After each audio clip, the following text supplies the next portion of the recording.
Welcome to another edition of Inspiring Entrepreneurs. Today's guest is Garry Mumford from Insight Associates, and today we're going to be taking a slightly different tack to our normal interview, which is usually about how well a business is running. And what Garry is going to be talking to us about today is something called VATMOSS.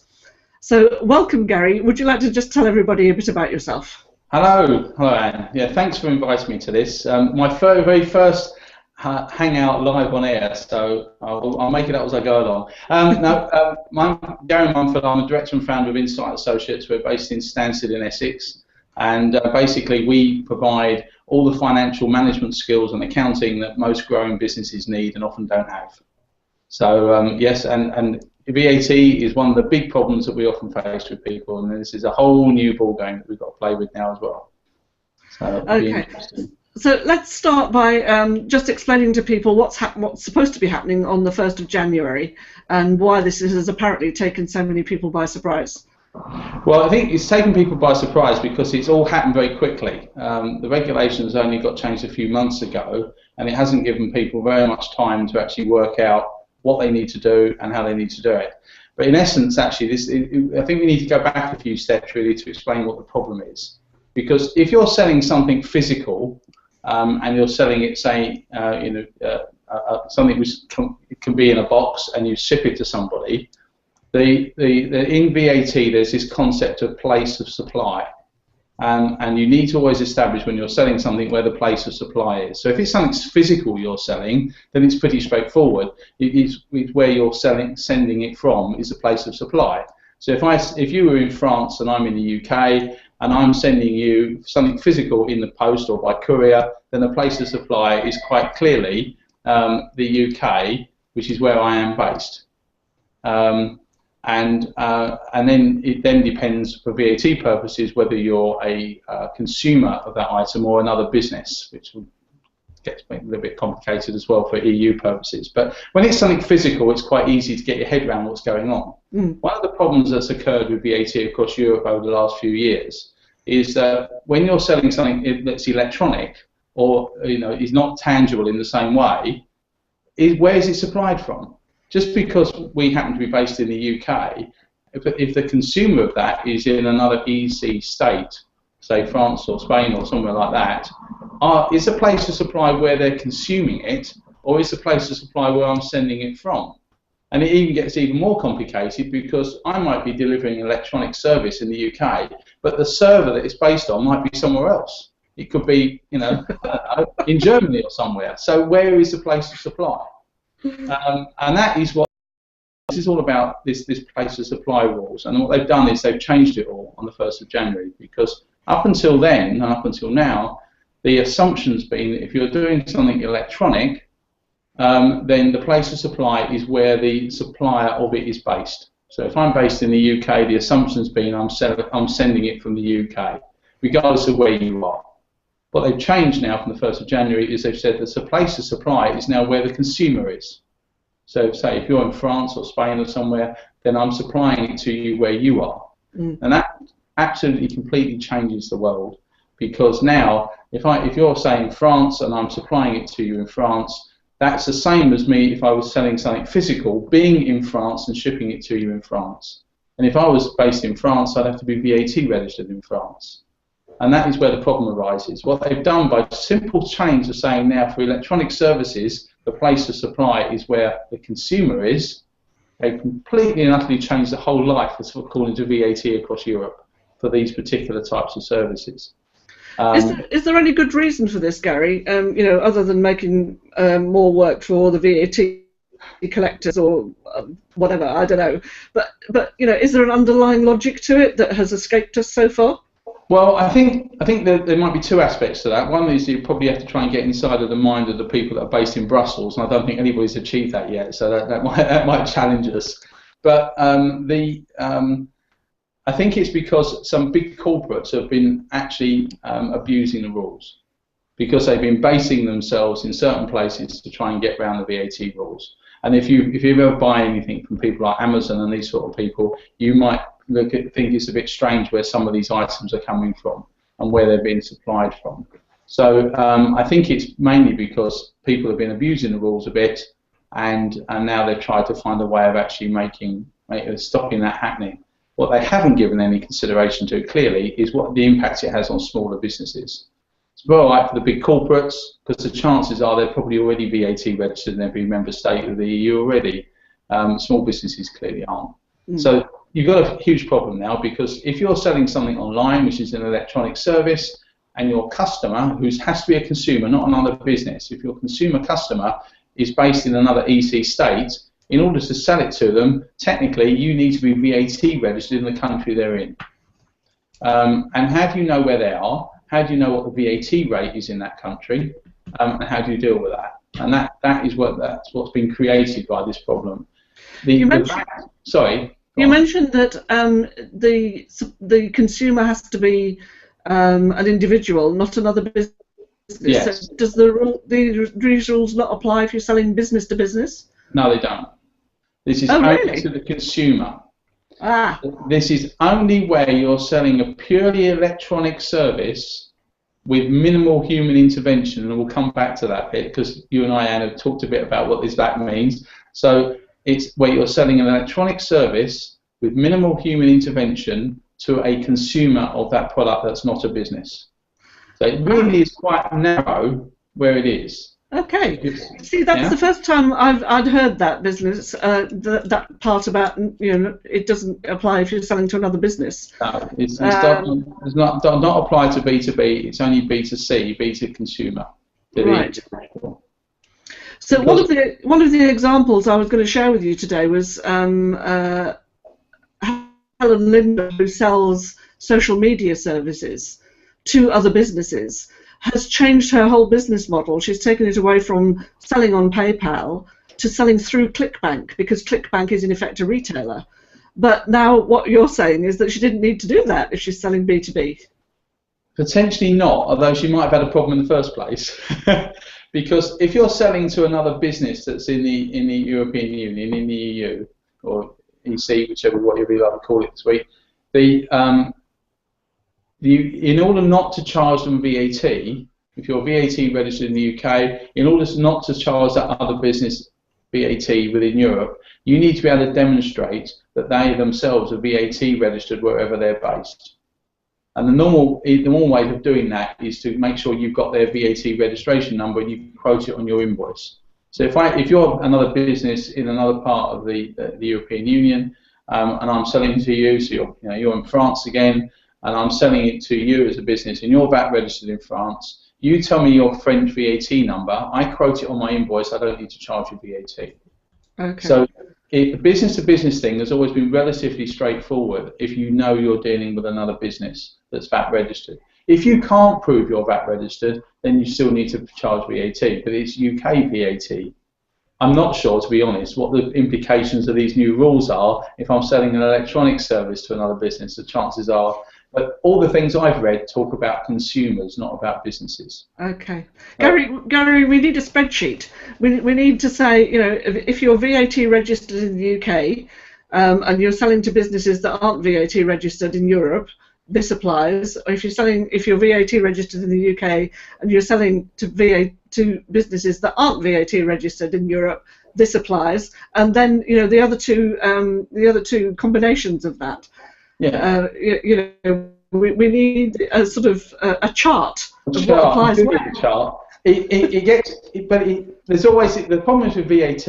When VAT was first introduced across Europe in the early 70s, it was said to be a really simple tax, and it would be really straightforward for everybody. Now, if you want to read about VAT, you're looking at books which are 3 inches thick. So it's a very, very complex tax, and it's so easy to trip over things. And the problem is they make changes like this one and don't really think through the consequences. Nobody goes, how do I deal with that? Well, I've got extremely cross over the last few weeks about this, because neither the Chambers of Commerce nor the Federation of Small Businesses nor my local MP are taking any notice of this at all. They're just not dealing with it. No. And they've completely missed the point that 95% of small businesses in this country are not VAT registered, and they employ fewer than five, and they can't cope with all this. No, they and they're can't. just being ignored. And why should they have to cope with it? You know, that is, because the problem is with electronic services is that your customer could be anywhere in the world. Whereas, you know, if you're, I mean, without wishing to be demeaning, if you're running a small corner shop in a village, then you're not likely to have international customers. They're all going to be people who live in the village, and it's easy. You know where you are. With electronic services and things over the web and the internet, whatever, you know, anybody could be your customer, and it gets very, very difficult. And there's no doubt about that. And what the issue is that. Okay. Well, I mean, go on. I was going to say you've cleared up one thing anyway by saying that it really doesn't apply to B2B sales, no. which is a huge relief. But as I say, I'm not even clear about what the place of supply. If there's been an issue with the place of supply with B2B, but this whole VATMOSS thing that we're talking generally got, you know, described as is really about B2C. Now the problem you've got is what the regulations now say that if you're supplying someone who's in another European state, then you have to be VAT registered in that country in order to supply them. Now that means you potentially would have to deal with 27 different VAT registrations, which is ridiculous, right? I mean, so fortunately, those who sit in these great big offices in Brussels did work that one out and realised that would be ridiculous. So what they've introduced is this mini one-stop shop, which is what the MOSS stands for. It's not green stuff that grows on the hills. This is, it's MOSS is mini one-stop shop. And what they've done is they've set up a system where you can register with the mini one-stop shop, and basically that automatically, effectively, gives you all the VAT registrations you need across Europe. So they have actually put in place what should be a relatively simple process. The problem is, if you're not already VAT registered in the UK, and you don't breach the VAT threshold in the UK, and you're not VAT registered, which I think is currently £81,000, if you don't do £81,000 worth of turnover, and you've not VAT registered in the UK, you can't register for this VAT MOSS. But the problem is, whilst in the UK we have this threshold where you don't have to be VAT registered, virtually every other European state does not have that threshold. Every business has to be VAT registered in most other European countries. So you might not need to be VAT registered in the UK, but if you only made one sale into France, you need to be VAT registered in France, and therefore you should be part of the VAT MOSS system. And you can't be unless you're VAT registered in the UK. And we go round and round and round in circles, don't we? Right? So what actually just in the last few days, HMRC have actually said that you can register for VAT in the UK, but not charge VAT in the UK in order that you can be VAT registered with the VATMOSS thing. Heaven only knows how that's going to work, because that just flies in the face of all the other regulations there's ever been on VAT. So it's quite, the whole thing is quite bizarre, really. It's just they're almost making it up as they're going along at the moment. So is there any advice we can give small businesses? First off, you know, if we can say if you're B2B, don't worry about it at all. Well, I wouldn't go. I'll be careful with that one. I think you should look at it and look at what you're doing, and because, as I say, the start place for this was the place of supply rules, and it's conceivable that some of the place of supply rules have changed relating to B2B for the same reason. So I would say if you're supplying into Europe, you do need to just look at it and make sure that it doesn't apply to you. But generally, no, it's consumers, not businesses. Okay. So the other example that we were going to look at, which is supplying inkjet printers, sort of cartridges, that potentially isn't affected either. No, this it actually only relates to telecommunications, broadcasting, and electronic services. Now, in this case, the thing we're mainly concerned about is electronic services, and that is the supply of something which takes minimal human intervention. So like an online training course or something like that? Yeah, something that's automatic. Now, as ever, when they introduce these rules, they've been really helpful because they haven't defined what minimal human intervention means. Right? So, and also, something else I've read has suggested that the definition of minimal human intervention might be different in each one of the 27 states that this affects. So just because you might define what minimal intervention is in the UK, it might be different in another country. Right? Horrible. But basically, I think what this would definitely apply to you is if you could sell something for value without you getting involved. It can happen in your sleep. Yeah. So if you're selling an ebook, and someone can go online to your website, put their details in, give you some money, and they've got the ebook on their email or downloaded or whatever, and you've had nothing to do with that whatsoever. It's just happened. Right, the best way of making sales when you're asleep. Yeah. Then that is certainly the supply of electronic services. But if you were supplying a training course, and part of the training course was some accreditation process or some part where you needed to submit some exams or some papers or some material, and it had to be physically looked at by a human being in order to mark it or give you feedback on it or something like that, then that's human intervention. You can't complete the purchase or whatever you bought without a human being getting involved, in which case I would suggest that's not minimal in human intervention, it's an essential part of what you bought, and therefore these rules do not apply. Right. Okay. So it's actually quite narrow what we're talking about here. It's the supply of electronic services with minimal human intervention to consumers in other member states of the EU. Right. That narrows it down quite a bit, I think. So. Okay, so for those people to whom it does apply, what do you think is the best suggestion to help them? I mean, should they be looking to their own accountant or getting some other professional help to find the way through this? Well, I think in fairness to my profession, most other accountants are probably as confused as I am by it, really, and it's difficult to get any definitive advice. Certainly, the easy thing to do is to go and search online about VATMOSS. There's plenty of people who have written articles, papers and things about it now, so just do a bit of research and look at it in your particular circumstances. And there's a number of the large accounting firms have put out these briefing papers which are quite a succinct way of describing what's going on, so you can look at that and think, right, I understand now a bit about what it's about. Does that apply to you? If you think it might apply to you, then you need to dig a bit deeper. And if you've got an issue with this minimal human intervention thing, then I would strongly suggest that the first port of call is to actually speak to the HMRC helpline, and I'll talk to them about it. But you can't rely on what they tell you on the phone unless you've got it in writing. So if you need some advice from them and you need a definitive decision, then you need to make sure that you write into them and get them to write back to you and reply. Because if you have a VAT inspection in the future, you can't rely on what they tell you on the phone. You've got to have something physically in writing. But I think because there's so much confusion here, you really need to understand, you have a definitive position for your business from HMRC that says that applies or doesn't apply or whatever. Yeah. You've really got a little choice. I can see more changes being made to these rules as we go along because it's already evident that they've not thought this through very well. Yeah, I think that business about getting it in writing is probably excellent advice. And I do think, as you said, because things keep on changing, when people are looking for advice, they need to be looking for the most up-to-date piece of advice that they can find. Yes.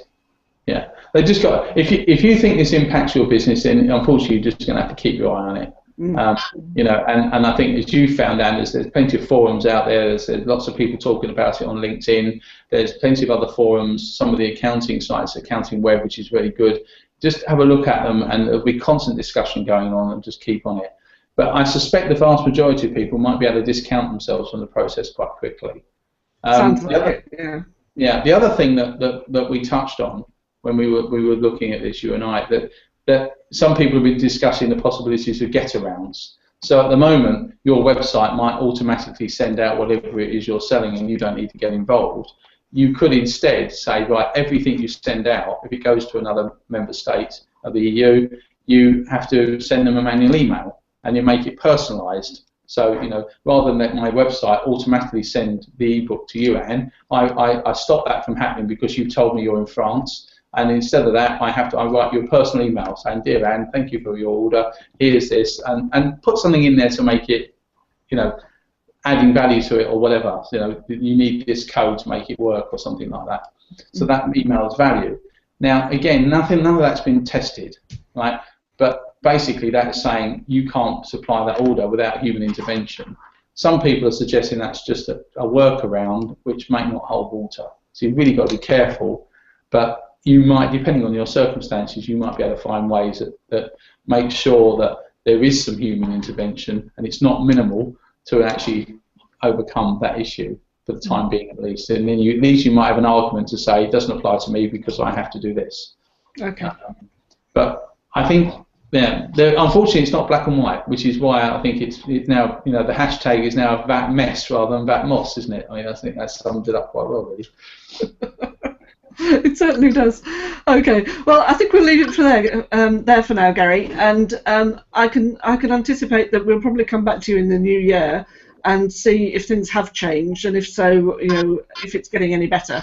Yeah, absolutely. That's been really, really useful, you know, especially the business about consumers and B2B, because I hadn't picked that up at all, so that's great. So thank you very, very much for joining us. I'll hopefully speak to you again in the near future.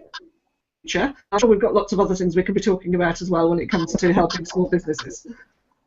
Okay, thanks, Anne. Okay, I'm no longer a Hangouts virgin. Sorry? I'm no longer a Hangouts virgin. No, I'm sure you'll be doing a lot more. Okay, I'll just stop the broadcast. Thank you.